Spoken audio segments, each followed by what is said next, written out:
Biología así como general. Entonces voy a sacar los extractos de la información que necesito de él y esas se las mando también en el Word, ¿ya? Para que todos tengan eso. Ya, para ordenarnos un poquito, eso es el esquema de cómo vamos a ir revisando las patologías, los impedimentos, ¿ya? En términos generales. La definición, etiopatogenia, ya, que en el fondo es cómo se genera cuáles vendrían siendo las causas de la patología, la epidemiología, ya, estadística a nivel nacional e internacional, dependiendo de lo que se encuentre en el sistema, ya que por lo general no varían mucho. Clasificaciones dependiendo de si corresponde, la fisiopato, la clínica, que vendría siendo los síntomas, signos, síntomas y el examen físico. Pruebas diagnósticas dependiendo del caso, pruebas funcionales dependiendo del caso, y aquí en el tratamiento y en el pronóstico, ya el tratamiento lo vamos a mencionar acá como parte de la cátedra, ya, pero el tratamiento lo vamos a estar revisando en laboratorio, ya, para que se queden tranquilos con eso, porque la parte de cátedra acá sale así como un punteo bien general. Con respecto a los tratamientos me interesa que manejen quiénes son los que intervienen y cómo intervienen, cuál vendría siendo su quehacer dentro del trabajo en la patología puntual, ¿ya? Y el pronóstico que igual es relativo a cada uno de los casos. Entonces, vamos con estas dos primero. Había más, me faltó completar acá. Ya, por eso, ¿sí? Esto está en material en desarrollo. Ya. Partimos con el primero. Retraso en el desarrollo psicomotor. ¿Han escuchado de eso? ¿Algún familiar, amigo, conocido? ¿Ya? En el retraso del desarrollo psicomotor es, según el DSM-5, que es el Manual Diagnóstico Psiquiátrico, ¿ya? ¿Cómo se llama? Se define como cuando un niño menor de 5 años presenta un desarrollo inferior a 2 desviaciones estándar para su edad. ¿Se entiende? ¿Sí? ¿No? ¿Qué quiere decir? Nosotros dentro del laboratorio revisamos la normalidad, ¿cierto? Entonces, ¿cuáles eran los hitos? ¿Cuáles eran los reflejos? Si estos hitos no se cumplen hasta cierto punto, se empieza a generar este retraso en el desarrollo psicomotor. Ahora, el retraso en el desarrollo psicomotor por lo general va acompañado de algunos otros componentes que son conductuales, psicoemocionales. Entonces, por lo general, esta es mi primer pie a poder detectar, por ejemplo, una parálisis cerebral, por ejemplo, algún otro daño meningio, cosas así, ¿ya? No es un diagnóstico por sí solo, por lo general acusa otras cosas, ¿ya? Entonces tenemos esta desviación estándar para la edad cronológica, ¿ya? Tenemos una edad cronológica que es lo que me aparece por carnet, ya nació en tal fecha, tiene tanto tiempo, tantos años, tantos meses, tantos días. Y esta evaluación me va a entregar una edad mental, ¿ya? O una edad psicomotriz, ¿ya? Entonces, si tengo un chiquitito que tiene 2 años, pero no sé, pues en el EDP me dice que tiene 6 meses, ahí tengo un retraso importante. Si tengo un retraso en alguno de los hitos entre 1 a 2 meses, pasa. Lo puedo estimular y lo sacamos rápido, ¿ya? Pero si ya se me pasan estos 2 meses, ahí ya tengo que empezar a preocuparme, ¿ya? Y en Chile se considera un déficit, un déficit en el desarrollo psicomotor cuando hay un retraso o riesgo detectado en menores de 6 años, ¿ya? Entonces acá como protocolo en Chile se le da un añito más, ¿ya? Con respecto a la etiopatogenia, ¿ya? Esto puede ser congénito o puede ser adquirido, ¿ya? Por ejemplo, en el síndrome de Down podemos encontrar con este tipo de retraso en el desarrollo psicomotor como antesala de, ya cuando nace el síndrome de Down está súper detectado. Podemos encontrar alteraciones estructurales del sistema nervioso, que era lo que veíamos al principio, por ejemplo alguna masa en algún hemisferio puntual que me interrumpa esos procesos, ¿ya? Errores del metabolismo, algún hipotiroidismo congénito, ¿ya? Y en alguna adquirida, por ejemplo, podría ser una infección prenatal, ¿ya? Por ejemplo, podría ser una meningitis, algún proceso infeccioso, una fiebre muy alta, ¿ya? Cualquiera de esos casos me podría generar asfixia perinatal, que es como muy frecuente, me podría generar alteración, ¿ya? Estadística en Chile y a nivel mundial. ¿Saben cuál es la diferencia entre prevalencia e incidencia? ¿Sí? ¿No? Ya, cuando yo hablo de incidencia, es cuántos casos se generan. ¿Ya? Entonces, por ejemplo, no sé, pues acá tengo un 9 punto, no sé si 9 o 9,8. ¿Ya? Entonces tengo una incidencia de un 9%, tirémosle el 9%, ¿ya? O cerrámoslo en 10. Tengo una incidencia del 10%, ¿ya? Pero esos son los casos que se generan. Esa es incidencia. Y la prevalencia es cuántos casos permanecen en el sistema. Entonces, de la mano de esto, por ejemplo, en la parálisis, en accidente cerebrovascular, Chile tiene una prevalencia muy alta de accidente cerebrovascular. ¿Qué información podrían sacar ustedes de eso? ¿Qué dice de las políticas sanitarias en Chile? ¿Qué se les ocurre que podría significar? Quiere decir que la sobrevida de estas personas es mayor. Entonces tengo otros países donde las políticas sanitarias quizás son insuficientes. Voy a tener la misma incidencia si es que los factores, si es que estas poblaciones están expuestas a los mismos factores, pero la prevalencia de casos en el país que tenga mejores políticas con respecto a ese manejo va a tener una mayor prevalencia, porque estas personas, cuando se hace este estudio, van a seguir vivas. ¿Se entiende? Esa es la diferencia, por eso es importante conocer ese dato. ¿Ya? Y después, bueno, después en estadística lo van a ver de nuevo. ¿Ya? Entonces, a nivel mundial se estima que entre el 5 y el 10% de los niños menores de 5 años presentan algún retraso psicomotor. Ahora, esto no es una sentencia de muerte. ¿Ya? Si yo hago la detección temprana y hago la estimulación de forma correcta, esto se puede revertir rápido dependiendo del nivel al que se haya generado. Si yo tengo un daño mayor, por ejemplo el caso de la meningitis o pensando en algún síndrome de Down que tiene otro tipo de complicaciones,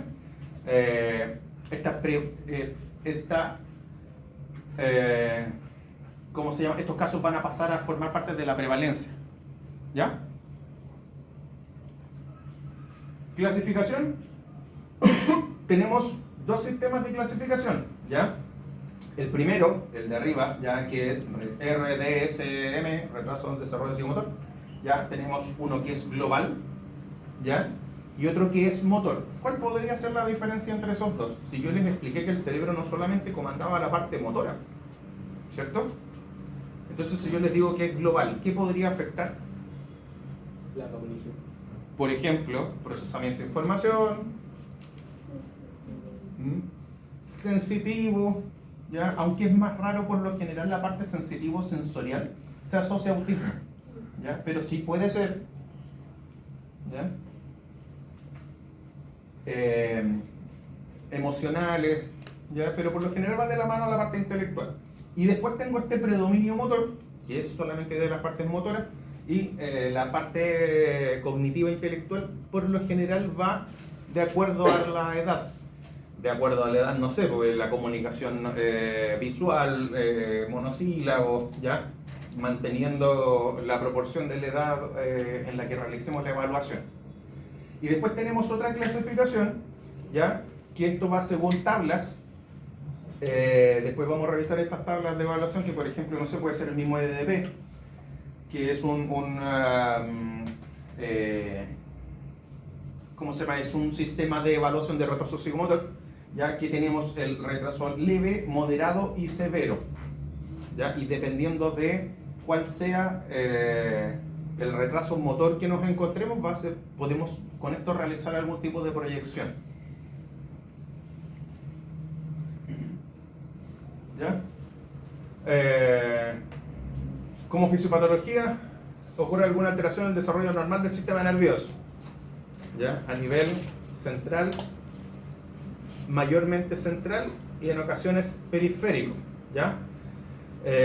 Y aquí se afecta la maduración neurobiológica. Cuando se está generando todo el sistema nervioso, esto se tiene que ir conformando, se tiene que ir plegando de ciertas formas. En ocasiones por factores genéticos, por factores ambientales, esto no se produce. Entonces, las capas, por ejemplo, que envuelven el cerebro, en este caso las meninges, no se forman del todo. Y ahí ya tenemos, se puede ir generando algún tipo de problema estructural. ¿Ya? Y eso después desencadena otras alteraciones. ¿Ya?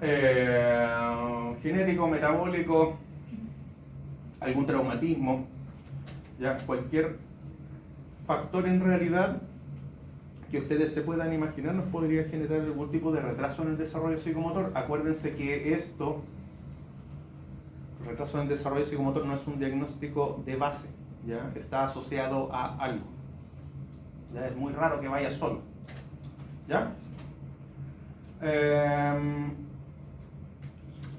Entonces, sintomatología. Si yo les hablo, por ejemplo, que lo revisamos en la clase anterior, si yo les hablo de un déficit auditivo o visión, ¿es nuestra pega? No, ¿cierto? Pero sí tenemos que ser capaces de poder identificarlo y poder hacer la derivación correspondiente. Porque si no, si yo, por ejemplo, no pesquiso un problema auditivo y a esta persona llego y le estoy entregando información de forma verbal, ¿me está pescando algo? Nada. ¿Ya? Entonces, igual es bueno que manejen pautas simples, ¿ya? Para descarte, así yo no necesito que tengan el equipo de otorrino, por ejemplo, ¿ya? Pero una pauta simple para poder ir pesquisando estas cosas y generar la derivación. Entonces, el clásico es el retraso en la adquisición de los hitos motores. Los hitos motores hasta los 2 años ya los manejan, ¿ya? Y ya tienen una noción de cuándo se tienen que ir generando. Y al año, ¿qué tiene que estar haciendo el Brocacochi? Se tiene que estar poniendo de pie y tiene que estar empezando a caminar. Si camina bien, si no camina, tiene hasta el año 2 meses para poder lograr una marcha independiente, ¿ya? Pero por lo menos se tiene que estar logrando parar, ¿ya? Después tenemos movimientos anormales como distonías o coreoatetosis, ¿ya? Que aquí ya nos estamos metiendo en daño estructural, a nivel de las vías aferentes y eferentes. En esta parte, esto lo vamos a ver en parálisis cerebral, que es más clásico de ahí. Entonces tenemos 3 condiciones que se pueden generar, que es la espasticidad, que es así, la han escuchado, que es esta rigidez, este aumento de tono, ¿ya? Tenemos la ataxia, ¿ya? Que son la dificultad para poder realizar un movimiento coordinado. Llego y quiero tomar la botella y doy jugo así como media hora para poder tomar la botella, ¿ya? Y el otro, que es menos frecuente, es la atetosis o la coreoatetosis, como sale ahí, que son movimientos involuntarios, pero cuando estoy quieto, o sea, quieto, así como entre comillas, yo estoy sentado y, por ejemplo, no sé, porque tengo una hemipalesia atetósica, ¿ya? Y estoy así, ¿ya? Cuando quiero realizar el movimiento, lo puedo hacer bien, pero cuando no hay una intención, los segmentos se mueven de forma independiente, ¿ya?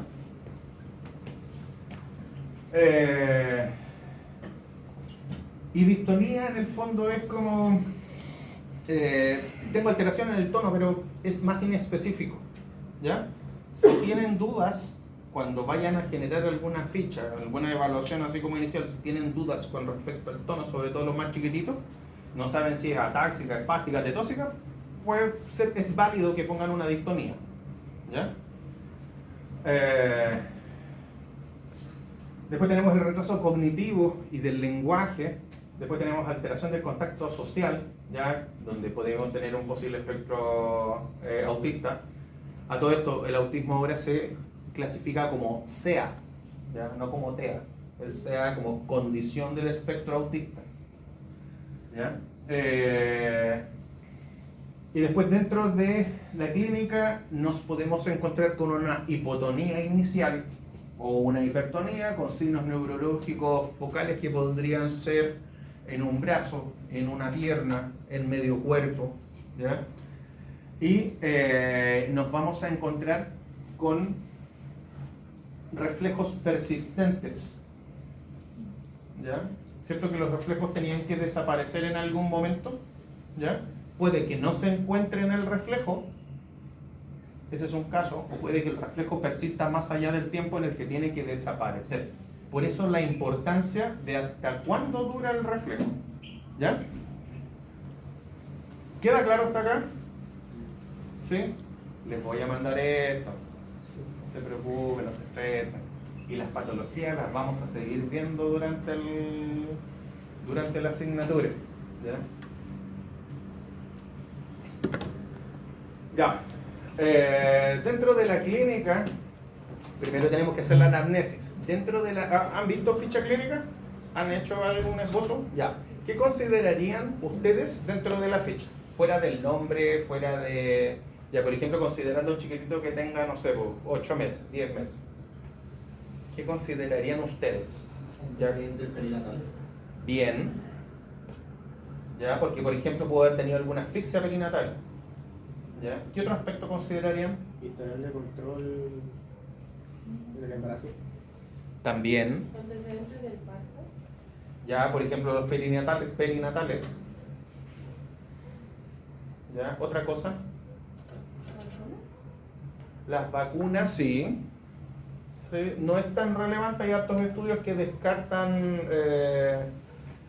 relación entre efectos secundarios, ¿ya? De alguna vacuna, pero no es cierto, o sea, puede que se genere algún caso. ¿Otra cosa? Si fue prematuro o sorpresa nació. Bien, si fue de término, el peso, la alimentación, por ejemplo, si es que se alimentó por, ¿cómo se llama?, por pecho o fue solamente fórmula. ¿Qué cosa? Por sonda no. Por sonda. No, por sonda ya es más complicado. Estuve internada, estuve en UTI, esa hueá. ¿Qué puede ser? ¿Ya? ¿Qué otros antecedentes importantes? Porque me hablaron solamente de la guagua. Los hábitos de la mujer. ¿Ya? Entonces también tenemos que hacer una investigación de los hábitos y, por ejemplo, cuántos embarazos, el EPA, ya la sigla EPA, embarazos, partos, abortos, ¿ya? Para ver si es que tuvo algún proceso de sufrimiento fetal, tuvo, no sé, pues, preeclampsia, que es el aumento de la presión intraabdominal durante el embarazo, ¿ya? Y no se alcanza a ver bien acá. No, sí se ve, ¿ya? Y las escalas que son así como estándar, que esto las vamos a empezar a utilizar en laboratorio, ¿ya?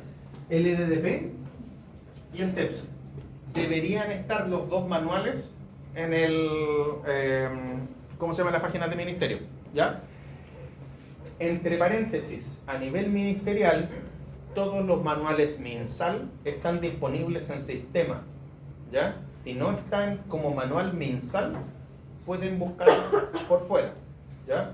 Pero el protocolo, por lo menos aquí a nivel nacional, es el material ministerial, ¿ya? Porque eso me resguarda en la pega, ¿ya? Porque, por ejemplo, no sé, ustedes llegan y hacen esta evaluación, no sé, pues hacen el EDP y después hacen un plan de tratamiento. Esto mismo les sirve a ustedes como respaldo en caso de que necesiten hacer alguna revisión, ¿ya? Como exámenes generales, el hemograma, perfil bioquímico, pruebas tiroideas para descartar que no sea algún otro proceso metabólico o no sé, pues infeccioso. Después, a nivel metabólico, el estudio de aminoácidos, ¿ya? Ahora, la parte metabólica y exámenes de sangre, ese tipo de cosas, en realidad nosotros como exámenes de sangre y exámenes genético-metabólicos, punto. ¿Ya? Porque no es nuestra área, nos interesa saber qué es lo que pasa, sí, ¿ya? Pero esa revisión en realidad no la hacemos nosotros. Lo que sí, de imagenología, es interesante saber dónde se está generando algún tipo de daño. El mismo mapa que vimos al principio, ¿ya? Porque puede ser que tenga alguna lesión a nivel de corteza, ¿ya? Que esté generando esta alteración. Y después pruebas de tamizaje neurológico auditivo. Dentro del neurológico entra igual el EDP, entra igual el TEPSI, Y a nivel auditivo eso en realidad no nos corresponde a nosotros, que era el ejemplo que les había dado en un principio. ¿Ya? Como pruebas funcionales, uno de los que se usa es el test de Denver, ¿ya? Que son test psicomotor. También lo vamos a revisar en laboratorio. Nos vamos a quedar con esos tres por el momento, que son los más usados. Entonces tenemos el LDP, el TEPSI y Denver, ¿ya? ¿Cuál es el chiste de esto? Que estas evaluaciones me establecen, o sea, aparte de establecer la edad psicomotriz del niño que estoy evaluando,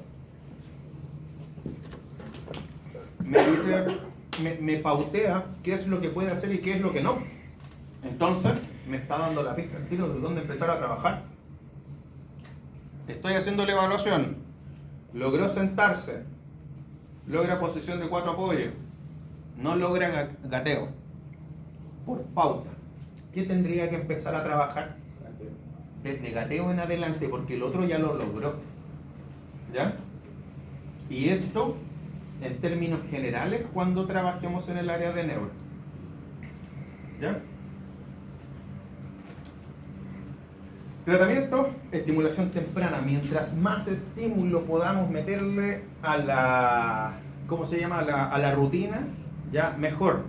¿Qué es importante de aquí? Poder comprometer a la familia.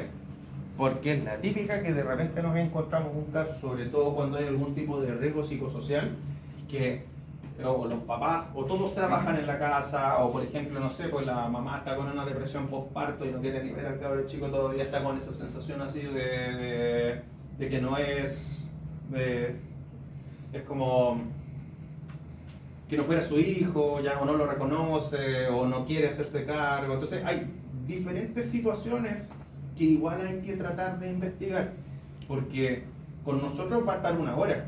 ¿Ya? En el mejor de los casos, no sé, todos los días 1 horita. Pero ¿qué pasa el resto del día? Si con 1 hora diaria de estimulación no es suficiente para un niño, ¿ya? Para que lo tengan presente. Por lo general este tipo de casos se ve con un equipo multidisciplinario. Si tienen la oportunidad de trabajar en equipo, háganlo con fonoaudiología, con terapia ocupacional, con psicólogo también, ¿ya? En este tipo de casos. ¿Fonoaudiólogo nombré? Sí, no hay fonoaudiólogo. Ahora, si ustedes ven que, por ejemplo, dentro de este proceso el niño llega y habla como loro, no lo voy a mandar, o por último, no sé, pues el fonoaudiólogo que le haga la evaluación, ¿ya? Pero no va a ser una prioridad de tratamiento. Entonces voy a empezar a priorizar con qué es lo que se está quedando más atrás, ¿ya? Apoyo psicosocial, familiar, dependiendo del el caso, ¿ya? De repente igual les va a tocar uno que otro caso que se portan un 7 la familia, ¿ya? Tratamiento etiológico, que vendría siendo dependiendo de la causa, ese va a depender de la causa. Como les decía, este retraso en el desarrollo psicomotor es multifactorial.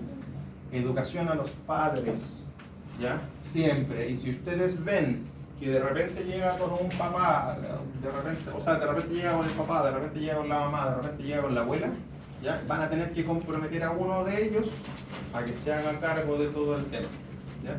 Porque pasa mucho que esa información se va quedando ahí, no sé, pues el papá recibe una instrucción, la hace ahí, la mamá ahí, la abuela está haciendo la tarea, pero maneja una de las 3 informaciones que le entregué, ¿ya? Entonces tratamos de hacer esa detección también y de hacer responsable a esta persona del proceso. No que haga todo, pero sí que pueda llevar un orden del proceso. ¿Ya? Bueno, y esto, como parte, está el programa de Chile Crece Contigo, que es el programa a nivel estatal que se hace cargo de todo este seguimiento a los menores, hace las pesquisas, hay protocolos, por ejemplo, en los mismos consultorios, toca hacer estas evaluaciones de desarrollo psicomotor. ¿Ya? Como pronóstico, depende de la causa, depende de la severidad, depende del compromiso de los cuidadores, depende de en qué momento lo pesquise, ¿ya? En el caso de retrasos leves, si puedo generar esa instancia de estimulación rápido, lo más probable es que repunte y pueda continuar a la par con su grupo, dependiendo, no sé, pues, del jardín, de esa laguna, ¿ya? Y ya cuando tengo casos severos, ahí ya se nos pone un poquito más lento la cosa. No va a tener avance, ¿ya? Sino que hay que comprometerse más con ese proceso, ¿ya? Ahora, todo tiene un límite también, ¿ya? Porque en este caso, yo no puedo decirle al papá, mamá, cuidador, no, si su hijo va a estar al 100, ¿ya? Siendo que no sé.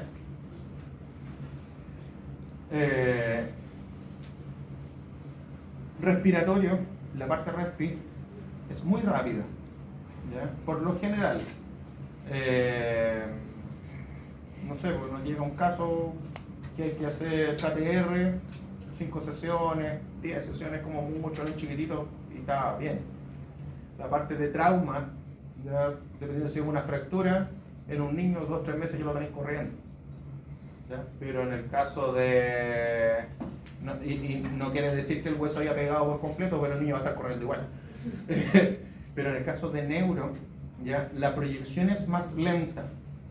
Así que, si es que les gusta el área, les digo al tiro que hay que armarse de paciencia y es hasta frustrante en algunos casos, ¿ya? Así que, para que no se apuren, acá en neuro no se apuren, traten de hacer la corrección al tiro, pero el resultado se los va a dar el tiempo, ¿ya? ¿Queda claro? ¿Retraso del desarrollo psicomotor? ¿Sí? ¿Va más denso? ¿No? PC. ¿Han escuchado hablar de la parálisis cerebral? ¿Sí? Ya. Entonces, también tenemos un grupo heterogéneo de trastornos neuromotores, ¿ya? Que nos van a generar lesiones en diferentes áreas del cerebro. La parálisis cerebral, en el fondo, lo que me dice que hay algún sector puntual del cerebro, dentro del mapa que vemos, de las áreas de Brodmann, que no está funcionando como corresponde.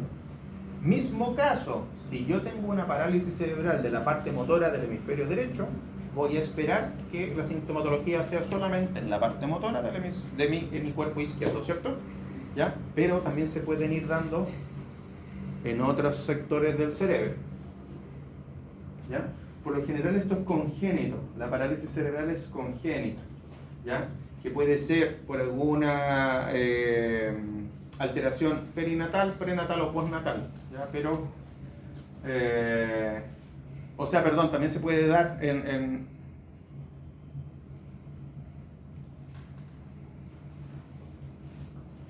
también se puede dar en el periodo perinatal, prenatal y postnatal, pero por lo general es congénito, ¿ya? Se puede generar por una hipoxia cuando es prenatal, por procesos infecciosos, malformaciones cerebrales, a nivel perinatal por una asfixia, ¿ya? Por un trauma durante el parto, y a nivel postnatal por infecciones del sistema nervioso central, traumatismos, hemorragia, ¿ya?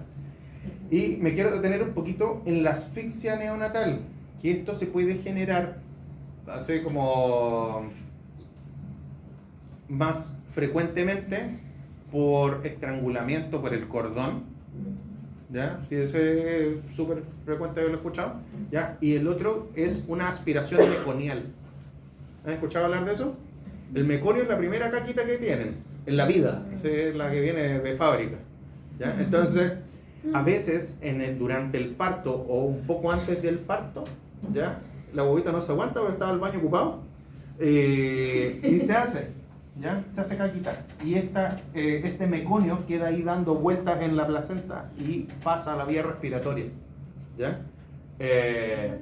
Entonces esto genera el taponamiento, déficit del paso de oxígeno, ¿ya? Y la posterior muerte neuronal solamente por hipoxia, ¿ya? Vendría siendo una asfixia, ¿ya? Pero un 10% de los casos por asfixia perinatal, ¿ya? Ahora, pasa. Es la vida, ¿ya? La mayoría proviene de otras causas, ¿cómo se llama? Que afectan la maduración del cerebro, Y podría ser algún factor genético, alteraciones congénitas, los hábitos de la madre. ¿Ya? Como estadística, ya constituye el 18% de los nuevos casos de discapacidad infantil motora. ¿Ya? Eso es incidencia o prevalencia. Si yo les hablo de nuevos casos. Incidencia. ¿Ya? La prevalencia global estimada es de 2 a 3 casos por cada 1000 nacidos vivos. ¿Ya? La prevalencia, esos son los casos que quedan. ¿Ya? Durante ese proceso, también lamentablemente, dependiendo, como esta es una estadística global, dependiendo de cómo se llaman las políticas sanitarias y los recursos que tenga cada uno de los países, nos va a hablar de la sobrevida de estos niños. ¿Ya? Aquí nosotros tenemos la fortuna de que tienen una sobrevida notable. De hecho, a nivel paralímpico, Chile, por ejemplo, se presenta con deportistas con parálisis cerebral y en otros países no. De aquí, de Sudamérica. Solamente por esa sobrevida. Solamente por el manejo en primera infancia. ¿Ya? Así como en otros países llegan y se presentan con deportistas con polio. Y acá no, por la política de vacunación de acá. ¿Ya? Bueno, y el Instituto de Teletón es quien generalmente se encarga de hacer estas atenciones en el 85% de los casos de discapacidad física. ¿Ya? ¿Han visto algo del manejo que tiene Teletón? ¿No? Va. Ella creó la Teletón. ¿Es voluntaria? Bien. Ella es Teletín. También. ¿De qué programa? Ahora estoy conectado. ¿Ya? Ayuda a los niños a ver la tecnología, dependiendo de la edad. Antes estaba en un tiempo libre que ayudaba a la recreación de los La niños. TL. Ajá. Y Está el Willow ahí, ¿o no? Sí, Mm. podría ser. Ya se fue ya. Sí, entonces, y eso, para que los niños tuvieran más independencia, por eso que dice que los padres a veces las familias tienen miedo como de liberarse y se ven en Y son muy sobreprotectores. Ajá, entonces ahí lo ayudamos como el Claro. Sí. Súper buena escuela. Ya fuera de que uno en realidad en el voluntariado no está haciendo pega de terapia, se aprende harto de los diagnósticos. Bueno, Teletón es nuestra joyita a nivel nacional. O sea, como dentro de lo que se puede con respecto a la atención en primera infancia. ¿Por qué? Porque se genera esta instancia de atención multidisciplinaria. Entonces, llega un paciente nuevo, se le genera esta evaluación por parte del fisiatra y por parte de todo el equipo, kine, psicólogo, fono, terapia ocupacional, educador, y se le van asignando dependiendo de los requerimientos de cada niño. ¿Ya? Eso sin contar que también se le hacen las derivaciones para las operaciones, también se les entregan las ayudas técnicas, sillas de ruedas, las OTP. ¿Saben cuáles son las OTP? Las órtesis tobillo-pie. Estas que se fijan el tobillo que van por dentro del zapato, como una suerte de bota, pero más bacán. ¿Ya? Y además se les enseña a usar estas nuevas adaptaciones, se genera esta educación a la familia, es como muy integral. Ahora, para la realidad nacional no dan abasto. Aún así, no dan abasto.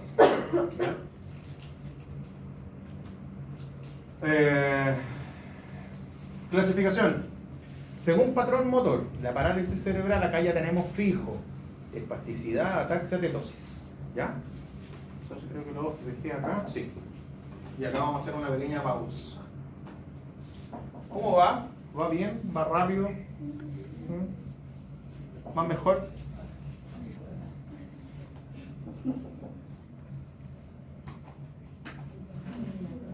¿Qué pasó?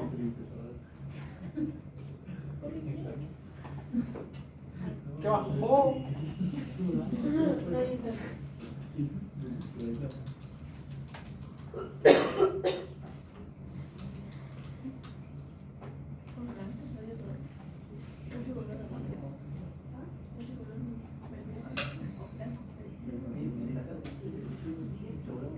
Ah, control. Ah, Ahí sí. vaya, vaya. Ah, Ya que se han quitado.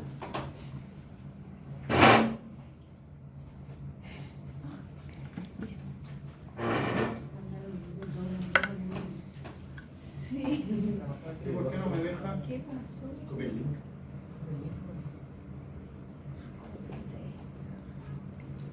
Control C. Control V.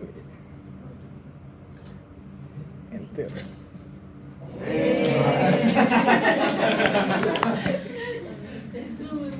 Ya, la evaluación de los pies la vamos a ver después porque es un patrón común que nos vamos a encontrar en diferentes patologías, ¿ya?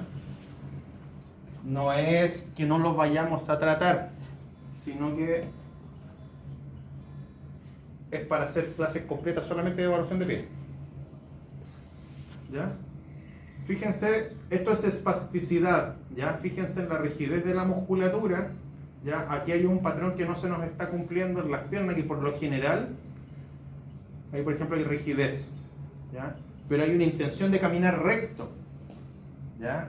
El niño es capaz de describir esta línea recta, pero la musculatura va así, ¿ya?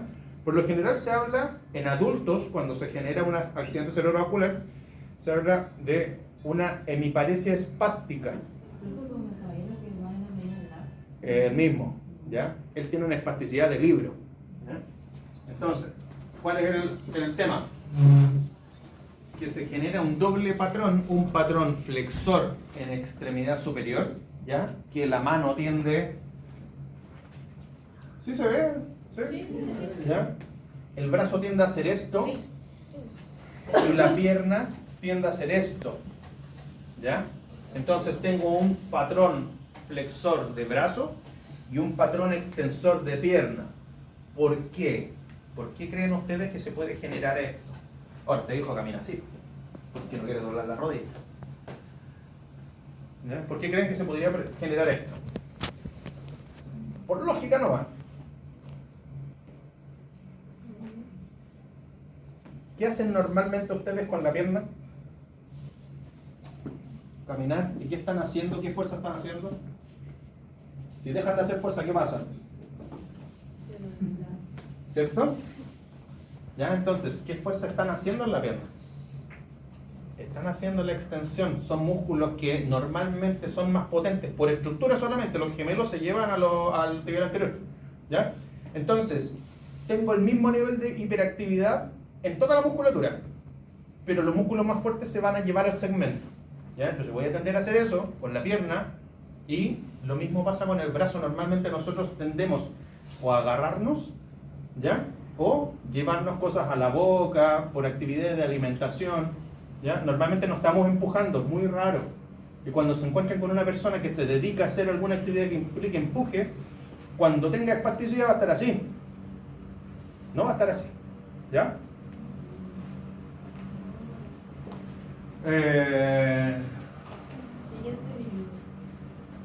¿Dónde nos quedamos acá?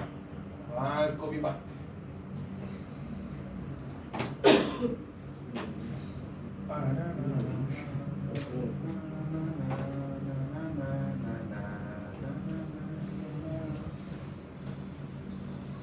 La música. Ataxia. No se nota mucho. ¿Ya? No es tan evidente como el caso anterior de espasticidad, ¿ya? Pero fíjense, por ejemplo, en los brazos. ¿Están más relajados o no? ¿Ya? Entonces aquí tengo el problema más en la coordinación, ¿ya? Se tiende a ir hacia los lados, tiende a perder el equilibrio, tengo un pie que cae casi plano, ¿ya?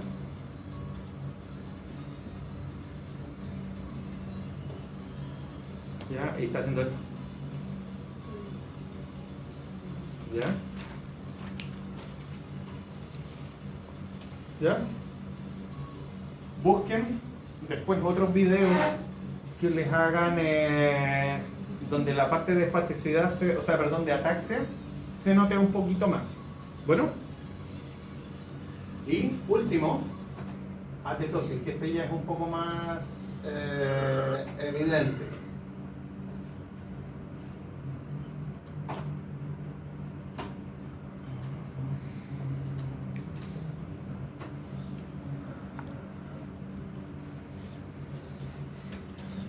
¿Ya? Cuando quiere quedarse quieto, no lo logra. ¿Ya? Fíjense que se le va un poco ahí la cadera.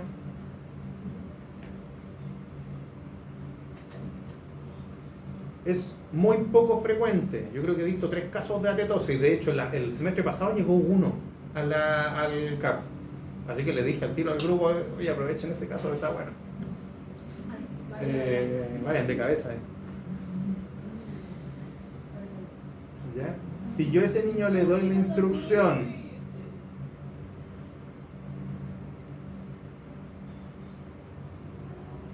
¿ya? De que tome algo, ¿ya? Lo más probable es que lo va a lograr. Ahora, este video tiene un detalle, a ver si alguien lo pilla. ¿Ah? No sé. No le pregunté. No, esto lo saqué de internet, no es registro de acá de. No sé si es de Chile siquiera. ¿Ya? ¿Qué cosa la mano? No, tiene otro detalle el video. ¿No? Los zapatos. Son negros. Son zapatos ortopédicos, son duros como bototos de construcción. ¿Ya? Entonces, con esos zapatos, en ese caso, yo le entrego un poco más de superficie como de base de sustentación. ¿Ya? Estabilizo los pies para que tampoco estén bailando. ¿Ya? Entonces, ¿por qué? Porque me interesa primero que camine, después corregimos el trabajo de los peroneos que me van a generar esa estabilización. ¿Dónde nos quedamos? Acá. Ya. Entonces, dentro de las clasificaciones, ¿puedo prender la luz? Sí. ¿Se ve? Brutal. ¿Sí? ¿Se ve? ¿Sí? ¿Más o menos? ¿O apagamos la de frente? No. Ahí sí. Ya. Entonces, dentro de la clasificación tenemos espasticidad, ataxia, atetosis. También nos podemos encontrar componentes mixtos. Y estos componentes mixtos podrían variar tanto por segmento, como porque en un segmento me encuentre una ataxia y en el otro una espasticidad, o que, por ejemplo, me encuentre un segmento rígido a la evaluación espástico y en el momento en que tenga que hacer el movimiento que tenga el componente atáxico. ¿Ya? Se puede dar. También tengo las discinesias, ya que vendrían siendo los movimientos involuntarios, que eso ya van más relacionados a algún proceso de atetosis. Y después de esto, esta es una primera clasificación, y después de esto tengo la clasificación que va por segmentos. ¿Ya? Entonces tengo, por ejemplo, una monoparesia, que puede ser un segmento. No quiere decir que yo me esté refiriendo solamente al brazo, o que me esté refiriendo solamente a la pierna. Tengo que definir cuál. ¿Ya? Entonces, si yo tengo una monoparesia espástica, por ejemplo, ¿a qué me estoy refiriendo? A un segmento, que tengo espasticidad en un segmento, pero ¿cuál? También lo tengo que explicitar. ¿Ya? Tengo una monoparesia espástica en el brazo derecho. ¿Ya? Diferencia entre plegia y paresia.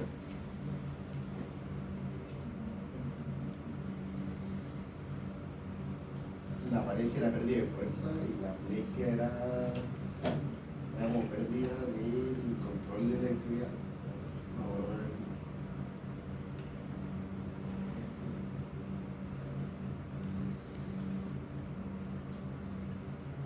Parece la alteración en la sensibilidad. No.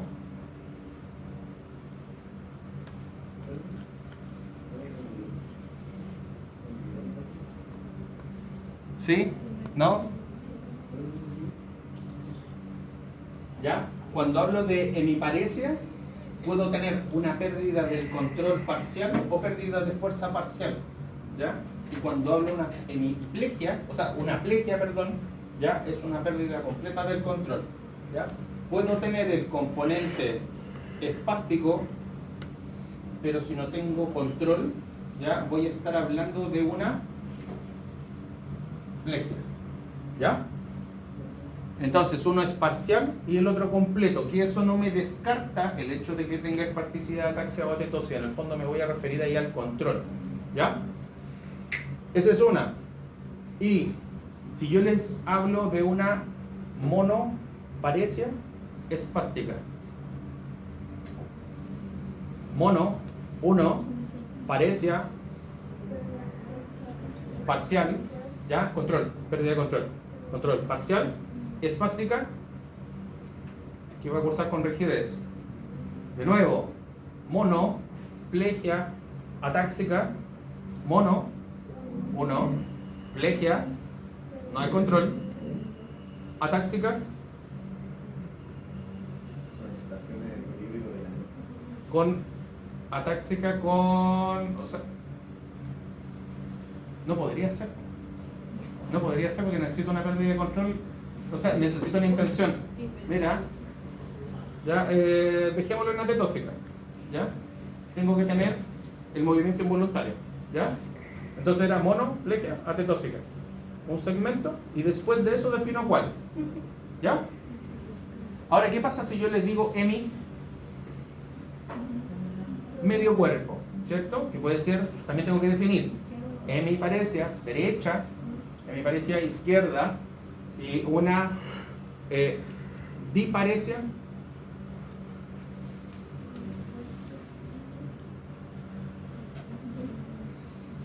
¿ya? O biparesia. Cualquiera de los dos términos ya sirven para decir que son dos segmentos afectados, pero diferente en mi cuerpo, ¿ya? Entonces, si yo tengo una diparesia, por ejemplo, quiere decir que tengo una mano, por poner el ejemplo, la mano derecha y el pie izquierdo, o la mano derecha y mano izquierda, ¿ya? Y si yo les digo tetraparesia, las cuatro, ¿ya? Ahora, cuando se generan estas alteraciones, sobre todo la espasticidad, la descripción que yo les di es con respecto a las extremidades. Pero si yo les hablo sobre, yo les digo una hemiparesia espástica, el tronco también se afecta, el cuello también se afecta y la musculatura de la cara también se puede ver afectada. Por ende, también al realizar esta evaluación, tengo que ver cómo está el control de tronco en todos sus movimientos en forma general, flexo-extensión, las lateralizaciones, las rotaciones en cuello y ver cómo está la musculatura masticatoria sobre todo. ¿Ya? Porque en estos casos nos vamos a encontrar, sobre todo en la espasticidad, que pacientes que bruxan. ¿Cómo van? Vamos así, mucho. Ya nos vamos a cerrar acá en PC no. ¿Ya? Vimos eso. Ya. En la fisiopato estamos en parálisis cerebral. Sí. La lesión cerebral inmadura afecta a las neuronas motoras superiores y las vías nerviosas. ¿Ya? Alterando el control inhibitorio y causando la disfunción motoria con espasticidad, distonía o movimientos anormales. También se asocia a algún déficit sensorial, cognitivo y epilepsia. Ese último, súper importante. ¿Manejan algo sobre epilepsia? ¿Alguien tiene algún familiar, conocido, amigo con epilepsia? ¿No? ¿Enemigo? Igual hay que prestar atención. No podemos ser tan inhumanos. En el caso de la epilepsia, si es que ustedes se encuentran con un primer caso, ¿ya? A modo de primeros auxilios, lo principal es resguardar el cráneo, que no se golpee, idealmente resguardar la integridad de la persona completa, no meter nada a la boca, ya es un mito eso de que se va a tratar la lengua, y le van a tomar el tiempo, ¿ya? Si la convulsión es la primera que se genera, lo mandan a urgencias después de que termine el plazo, o si la convulsión dura más de 1 minuto, lo mandan también, ¿ya? Por lo general la situación es tan estresante que uno ese minuto lo siente eterno, ¿ya? Por eso es bueno tomarle el tiempo. ¿Ya? Por protocolo son 2 minutos, pero en los chiquititos todo ese tiempo igual es valioso. Entonces pueden reducir eso a 1 minuto. ¿Ya? Mejor. ¿Ya? Y siempre el primer episodio de epilepsia se manda a urgencia porque eso va con estudio de neurología. ¿Ya? La epilepsia por sí sola, que después igual la vamos a revisar, si se mantiene la convulsión completa del cuerpo por mucho tiempo, toda la musculatura está tensa, impide el paso de la circulación y de la respiración apropiada y empieza a generar daño neurológico. Y volvemos acá. ¿Ya? Para que lo tengan presente. Sintomatología de exámenes físicos, alteración del tono, ya lo vimos, espasticidad, movimiento involuntario, distonía, ataxia T12, ya lo vimos, limitación del control postural y movimiento, ¿ya? ¿Por qué? También tengo afectación del tronco, ¿cierto? Tenemos reflejos anormales prolongados. ¿Recuerdan lo que vimos de Babinski en laboratorio? Por ejemplo, ¿ya? Y tenemos posibles déficits asociados, ya es frecuente que se los encuentren así, en su conjunto, que son problemas sensoriales, problemas del lenguaje, epilepsia y dificultades cognitivas. En el examen neurológico tenemos que evaluar tono, reflejos, coordinación y la función motora global. Función motora global, EDDP, TEPSI, DEMBO. ¿Ya? Coordinación, eso es cuando evaluemos a chicos más grandes. ¿Por qué? Porque a una guagua no le voy a pedir, ya tócate la nariz, ahora... ¿Ya? Pero sí a un niño que me pueda entender un poco más la instrucción. ¿Ya? El tono y los reflejos sí los evaluamos. ¿Ya? Y cuando hacemos esta evaluación de los reflejos sobre todo, lo ideal es que generen esta evaluación de forma bilateral. Aunque tengan el hemicuerpo derecho afectado, hagan la evaluación al hemicuerpo izquierdo porque de repente se van a encontrar con sorpresa. ¿Ya? Como pruebas diagnósticas, resonancia, ideal, ¿ya? Tomografía, ultrasonido prematuro, no sé qué tan efectivo, por lo menos acá dentro de los protocolos, no sé si se realizará.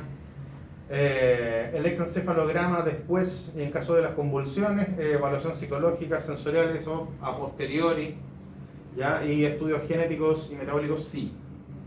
¿Ya? La evaluación psicológica sensorial, eso ya cuando está un poquito más grande, cuando ya tiene un poco más de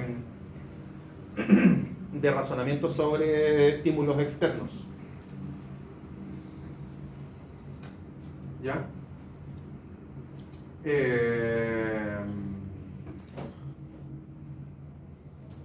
Bien.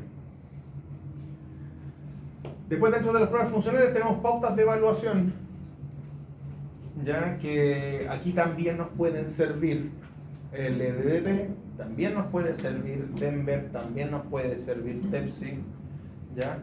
Pero en el fondo acá me interesa también llevar un poquito más de detalle de la función motora gruesa y la función motora fina, ¿ya? Porque puede que me encuentre con algún proceso, no sé, pues de ataxia, que no es tan evidente para realizar marcha, pero sí para poder enhebrar una aguja o para poder tomar un granito de arroz, ¿ya?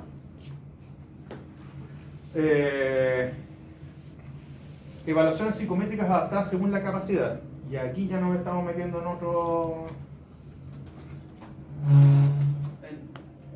en otra discusión. ¿Qué entienden ustedes por eso? ¿Ya? Si yo les digo evaluación psicométrica adaptada según capacidad.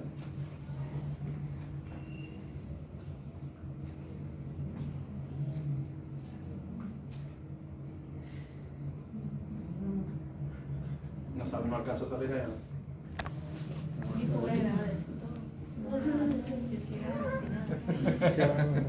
Vamos a apagar. No le pagan las cámaras, va a ver. ¿Ya? Es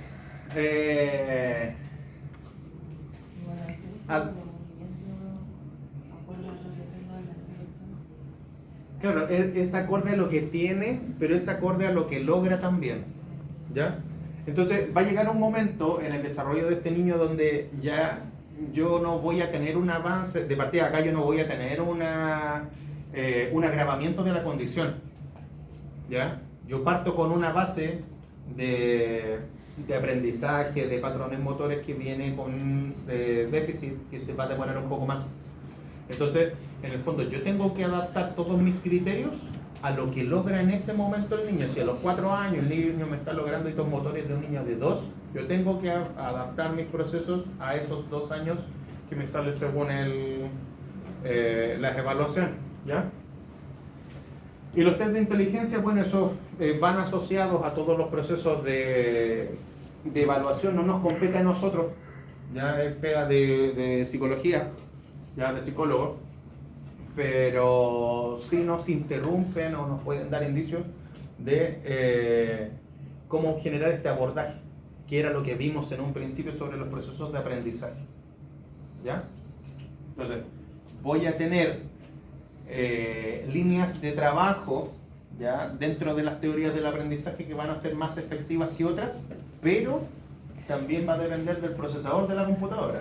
Si tengo un procesador que va un poquito más lenteja, la tarea va a ir avanzando un poco más lento. No quiere decir que no pueda llegar a lograrlo, pero hay múltiples factores que podrían jugarnos en contra también, ¿ya?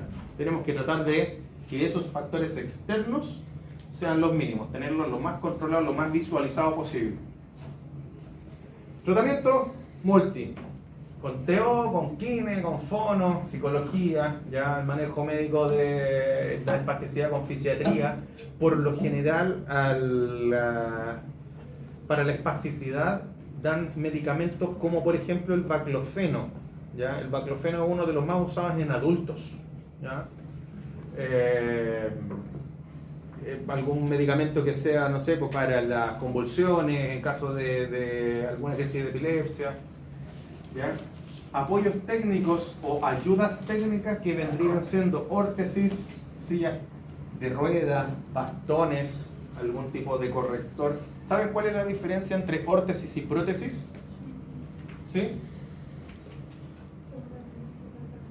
¿Ah? La prótesis reemplaza un segmento corporal. Bien. Y la órtesis como la bota cuando te dan con el esguince. ¿Ya? Corrige, claro. Corrige o protege. Bien. ¿Ya? Y después tengo las órtesis, las prótesis y las ayudas técnicas. Que las ayudas técnicas van a ser elementos externos como por ejemplo bastones, andadores, sillas de ruedas. ¿Ya? Ahí sí nosotros tenemos jurisdicción. Nosotros hacemos estas evaluaciones que son para la asignación de ayudas técnicas dependiendo del caso. Pero también después tenemos que hacer la educación, porque nos falta, no sé, porque se le asigna bastón a una persona, nosotros le hacemos la evaluación, ya no, sí, tiene que usar bastón. Se le echan el bastón y lo mandan para la casa, porque nunca se le hizo la educación, entonces de partida lo está ocupando en la mano que no corresponde, ya, o el tipo de marcha que está realizando con el bastón no corresponde, entonces ese proceso lo hacemos completo, ¿ya? Lo de las órtesis, prótesis, no tanto, son más jurisdicciones entre fisiatra y el ortesista, ya, que hacen esta primera evaluación, se le entrega la ayuda técnica, pero ahí nosotros somos los que hacemos la educación de la marcha sobre todo. ¿Ya? Apoyo nutricional puede ser, dependiendo, familiar sí, ¿ya? Y hay que maximizar la funcionalidad, evitar malformaciones y mejorar la calidad de vida, ¿ya? Maximizar funcionalidad, que logre hacer todo lo que pueda hacer. Eso implica caerse y eso implica ponerle el paralelo a los papás para que no tengan al niño así, en una burbuja, ¿ya? Porque si no, restringo todo el aprendizaje motor que puedo generar ahí.